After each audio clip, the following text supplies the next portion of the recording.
संतोषी माता की जय। बहुत समय पहले की बात है। एक गरीब बुढ़िया थी जिसके 7 बेटे थे। 6 बेटे बहुत परिश्रमी थे, लेकिन सबसे छोटा बेटा आलसी और भाग्यहीन माना जाता था। एक दिन घर में भोजन बना। 6 बेटों की पत्नियां अपने अपने पतियों के लिए स्वादिष्ट भोजन परोसती, लेकिन छोटे बेटे की पत्नी को रूखा सूखा भोजन ही मिलता था। एक दिन छोटा बेटा बाहर काम की तलाश में निकल पड़ा। रास्ते में उसे एक बुजुर्ग स्त्री मिली, जिसने उसे संतोषी माता की कथा सुनाई और कहा, यदि तुम श्रद्धा और नियम से मेरा व्रत करोगे तो तुम्हारे सारे कष्ट दूर होंगे। छोटे बेटे ने पूरी श्रद्धा से संतोषी माता का शुक्रवार व्रत करना शुरू किया। व्रत में उसने नियम रखा कि खट्टा नहीं खाएंगे और ना ही किसी को खट्टा देगा। माता की कृपा से धीरे धीरे उसके घर में सुख समृद्धि आने लगी। व्यापार बढ़ा, धन आया और परिवार में खुशहाली छा गई। जब उसके भाइयों और उसकी पत्नियों ने यह देखा तो वे ईर्ष्या से जलने लगी। उन्होंने साजिश करके व्रत में खट्टा डाल दिया। इससे माता रानी नाराज हो गई और छोटे बेटा फिर संकट में आ गया।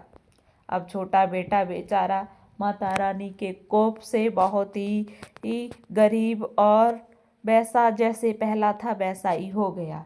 छोटे बेटे की ये हालत हो गई। फिर उसने दोबारा माता रानी की पूजा करने का नियम किया।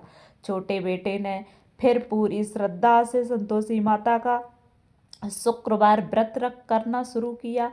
व्रत में उसने नियम रखा कि खट्टा नहीं खाएंगे और ना ही किसी को खट्टा देंगे। माता की कृपा से धीरे धीरे उसके घर में सुख समृद्धि आने लगी। व्यापार बढ़ा, धन आया और परिवार में खुशहाली छा गई। जब उसके भाइयों और उसकी पत्नियों ने यह देखा तो वे ईर्ष्या करने लगी। उन्होंने साजिश करके व्रत में खट्टा फिर डाल दिया, इससे माता रानी नाराज हो जाए। उन्होंने माता रानी को इस तरह से संकट में डालना चाहा। जब छोटे बेटे की पत्नी ने पूरी श्रद्धा और नियम से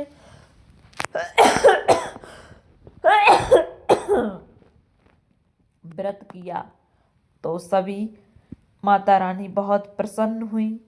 और तब छोटे बेटे की पत्नी ने नियम संयम से व्रत किया, माता रानी का क्षमा याचना मांगी और माता से प्रार्थना की। संतोषी माता प्रसन्न हुई और बोली, जो भी श्रद्धा से संतोषी माता का व्रत करेगा उसके घर कभी सुख समृद्धि की कमी नहीं रहेगी। बोलो माता रानी की जय।